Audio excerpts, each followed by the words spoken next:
लाला आपकी तरफ मैं आऊंगी, कोई एक बड़ी हार्श सी शायद ये बात लगे सबको, मगर कभी कभार एक इम्प्रेशन ऐसा आता है जब हम टीम पाकिस्तान को देखते हैं। हम शादाब की बहुत बात कर रहे हैं, शादाब की परफॉर्मेंस की बात बहुत कर रहे हैं। पास्ट में he has been an he has an immense role in team Pakistan, बहुत ज़्यादा इंपॉर्टेंट है वो पाकिस्तान के लिए। बट शादाब के बैक पे हम कोई लेग स्पिनर अगर लेकर भी आते हैं तो उसको तैयार नहीं करते, हम बैकअप नहीं तैयार कर रहे शादाब का, कि अगर शादाब का ऑफ डे आए तो हम उसको बिठा के उस बैकअप को खिला सकें। हम कीपर्स की बात करते हैं तो हम रिजवान के अलावा किसी और को कीपिंग करते हुए नहीं देखते। मोहम्मद हारिस जो कि एक फ्रेश है बिल्कुल, अगर हम उनको वर्ल्ड कप में ले जाने की बात करते हैं, हमने 9 मैचेस खेलने वर्ल्ड कप में, God forbid something happens to Rizwan, क्योंकि वर्ल्ड T20 2021 में जब रिजवान हॉस्पिटल में थे, उन हॉस्पिटल से निकल के उन्होंने सेमीफाइनल खेला था, बिकॉज हमने अपने किसी कीपर को तैयार नहीं किया हुआ उनके पीछे। सो ऐसा तो नहीं है कि हम बैकअप को चांस देते ही नहीं है, तैयार करते ही नहीं है कि कोई तब्दीली ना करनी पड़ जाए।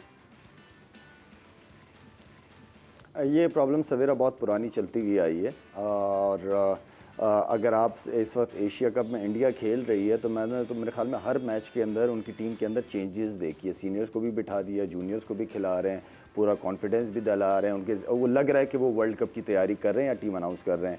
तो आई मीन कि ये जो डिसीजंस हैं ये सबसे इम्पॉर्टेंट डिसीजंस हैं। आप अपनी बेंच को इसलिए स्ट्रेंथ करते हैं, आप 15 लड़के 16 लड़के इसलिए सिलेक्ट करते हैं कि वो भी उतने ही अच्छे हैं जितने 11 प्लेयर हैं। तो आपको चेंजेस रेस्ट कराते हुए प्रॉब्लम नहीं होनी चाहिए कि अगर हम शादाब को रेस्ट करा दें तो पीछे जो उसामा मीर लड़का बैठा हुआ है उसने पास्ट में पाकिस्तान की ही तरफ से बड़ी अच्छी अच्छी परफॉर्मेंसेस दी हैं। अगर एक लड़का नहीं चल रहा और काफ़ी मैचेस दे दिए आपने उसको, तो उसको थोड़ा सा रेस्ट दे दो, आप उसको ट्राई करो। हम ये तो नहीं कहते कि 15-16 से बाहर कर दो उसको, आपको टीम में रह के उसको रेस्ट दो ताकि 2-3 सेशंस वो तगड़े हेड कोच बॉलिंग कोच के साथ करे, बॉलिंग करे और सीधा कमरे होटल में जाए, मैच में भी ना आए, वो इतना रेस्ट दो उसको। लेकिन उससे उसको उसकी तैयारी साथ साथ होनी चाहिए। हम आई डोंट नो कि किस प्लान के तहत चल रही होती हैं चीज़ें। सरप्राइजिंग मेरे ख्याल मतलब है कि अमीन भाई की मुशी भाई यूसुफ बैठे हुए हैं साथ में, वो भी इस हवाले से अगर बात करना चाहे, मैं इस चीज़ को इस तरह देखता हूँ सवेरा जी। सवेरे मुशी भाई ने, सॉरी मुशी भाई आपको मैं बीच में आ गया हूँ, ये बहुत इंपॉर्टेंट बात, ये जो पॉइंट था ना मुशी भाई का, ऑनेस्टली इतना ज़बरदस्त था। मैं अपनी मिसाल दे देता हूँ, मैं मैच देख रहा हूँ, ठीक है, बैठा हुआ हूँ, शादाब बॉलिंग कर रहा है, ठीक है, अब मेरा तो खेलने से ताल्लुक नहीं है, अब मैं शादाब को देख रहा हूँ, अब मैं अंदर से बैट पे नहीं हूँ, अरे क्या कर रहे हो यार, इसको इधर से लेके आओ, यहाँ पे बॉल करो। ये मुशी भाई ने बात की कि मैं नहीं खेल रहा क्रिकेट, मैं बैट पे बैठा हूं, लेकिन मेरे अंदर वो जज्बा फीलिंग आती है कि यार मैं क्यों नहीं हूं इसकी जगह। तो जो मुशी भाई कह रहे हैं कि लड़के को रेस्ट कराओ ताकि वो सामा को देखे, शादाब देखे कि वो किस तरह कर रहा है, क्या गलतियां वो कर रहा था, तो देख के आप बहुत सारी चीजों को बेहतर कर सकते हो अपनी। लाला देखें, ये हमारे पास होता रहा ना पास में, अदनान अकमल एक अंगूठे की इंजरी की वजह से बाहर निकला और फिर वापस रुख नहीं किया उसने पाकिस्तान। कौन आया था? सरफराज मुशी भाई। तो यही तो बात है कि वो कितना अच्छा कोई प्लेयर कर ले, रोटेशन तो जी लाला के लिए, जी लाला 1 महीने के लिए मैं चीफ सेलेक्टर आया, मुशी भाई को बता रहा हूँ कि 1 महीने के लिए आया, आप यकीन करें इतनी प्रॉब्लम्स नजर आई। कप्तान की अलग राय, कोच की अलग, कोच मुझे अलग रिपोर्ट दे रहा है और प्लेयर मुझे अलग रिपोर्ट दे रहा है। कम्युनिकेशन इतनी बीच में है कि मैंने कहा यार ये हो क्या रही, चीज़ें चलती किस तरह हैं, इस तरह चलती है चीज़ें। मैंने कहा इसमें तो बड़ा मुश्किल काम हो जाएगा। आई मीन कि कम्युनिकेशन नहीं है इनकी आपस में, कोऑर्डिनेशन मुझे उस वक्त नजर नहीं आई थी। लाला एक बहुत इंपॉर्टेंट आपने ये टाइम फ्रेम याद दिला दिया, जिस वक्त अभी आप रिसेंटली जो है वो आपने सिलेक्शन कमेटी को चेयर किया था, एक इंसिडेंट हुआ जिस पे हम बार बार अब वो बात करते हैं, क्योंकि अभी शादाब को कहते हैं जी ड्रॉप करना इसलिए मुश्किल है कि VC लिखा हुआ है उनके बराबर, वाइस कैप्टन लिखा हुआ है। आपके रहते हुए ये टीम के साथ हुआ जहां शान मसूद को रातों रात वाइस कैप्टन अनाउंस कर दिया गया, बट क्योंकि द टीम कॉम्बिनेशन, उस कॉम्बिनेशन में शान फिट नहीं हो रहे थे, सो वाइस कप्तान होने के बावजूद जो है वो उनको रेस्ट कराया गया। तो ऐसी तो बहुत सारी एग्जांपल्स आ जाती हैं हमारे पास, फिर इतना बड़ा मसला क्यों था ये? सवेरा इतनी बड़ी बात नहीं हो, क्योंकि मैं और बाबर ने एक टीम सेलेक्ट कर ली थी, उसमें शान नहीं था। उस शान को हमने 2 मैचों के बाद खिलाना था, लेकिन चेयरमैन की तरफ से आया था कि नहीं, इसको आपने खिलाना है। इसको मैंने वाइस कप्तान अनाउंस कर दिया। मैंने कहा सर मैं तो नहीं खिला सकता, मेरी और कप्तान की टीम ऑलरेडी बन गई थी। खैर वो अलग चीज़ है, लेकिन बात वही कम्युनिकेशन ही आ जाती है ना हर जगह। और आप वाइस कप्तान अगर है तो इसका मतलब तो ये नहीं है कि आप नहीं हर सारे ही मैचेस खेलेंगे कप्तान की तरह, ऐसा नहीं होता। आप वाइस कप्तान को बिल्कुल बिठाते हो, जायज़ बिठाते हो ना, नाजायज़ तो नहीं बिठाते ना। आप सामने उसकी परफॉर्मेंसेस ला के रखें कि जी आप वाइस कप्तान हो, आपके ऊपर तो ज़्यादा जिम्मेदारी बनती है, ये आपकी परफॉर्मेंसेस है। कोई बात नहीं, हम आपको टीम से नहीं निकाल रहे, आप कुछ आध मैचेस जो है वो रेस्ट कर लो, हमारे पास पीछे लड़का परफॉर्मर बैठा हुआ है। बिल्कुल। सवेरा देखें, इस बाबर के हवाले से शुरू में पहले ही सवाल में मैंने आपको सारा बता दिया था कि क्योंकि कप्तान है, जिम्मेदारियां ज़्यादा हैं, अपनी परफॉर्मेंसेस की भी है, टीम की भी है, और लड़कों प्लेयर्स की भी जिम्मेदारी है, और एक्सपेक्टेशन उससे पूरे पाकिस्तान की है, तो जिम्मेदारियां बहुत ज़्यादा हैं।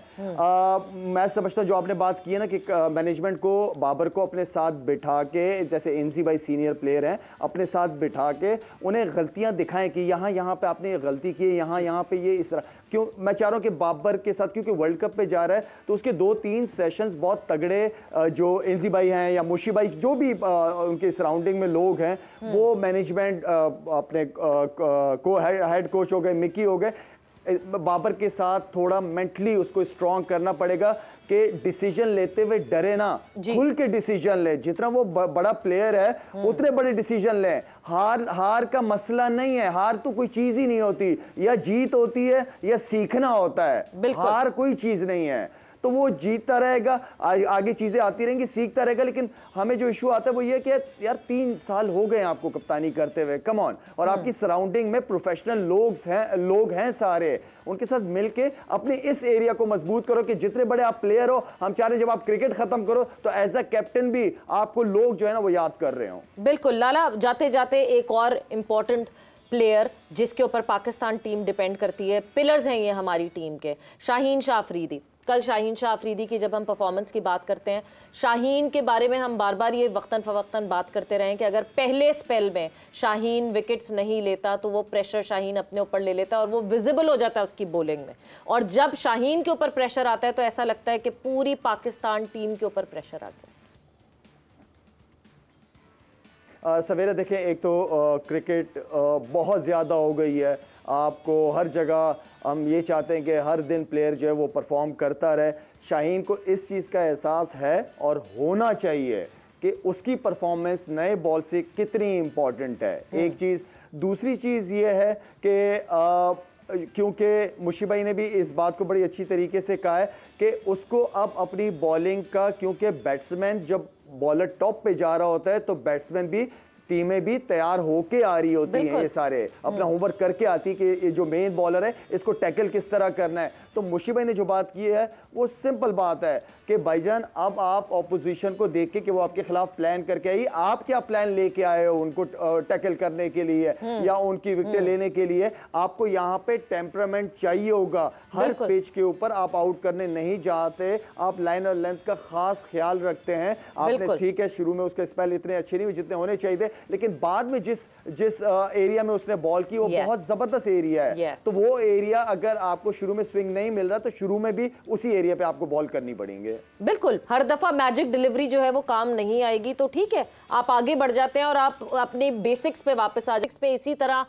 जिस तरह श्रीलंकन बॉलर्स ने बॉलिंग कराई वो बेसिक पे करवाई थी, शायद इस वजह से हम शायद और रन्स बना सकते थे बट ना बना सके। बट वक्त यहाँ पे खत्म हो गया। Thank you, thanks a lot जी, जल्दी से। हम सारे थक गए हैं।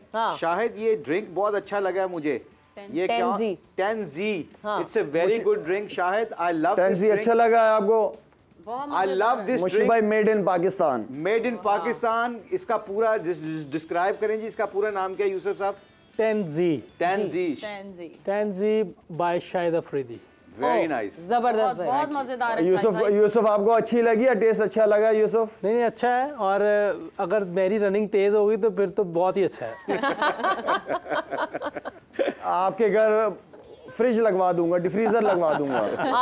आप भागने वाले बने, रनिंग तेज करें आपके घर deep freezer. But thank you, भागने वाले बने। बट थैंक्स अ लॉट लाला, आपका बहुत बहुत शुक्रिया। वक्त यहाँ पे जोर का जोड़ का खत्म हो गया है। आप लोग रखिए अपना ख्याल, कल आपसे फिर मुलाकात होगी। टेक केयर, बाय बाय, अल्लाह हाफ़िज़।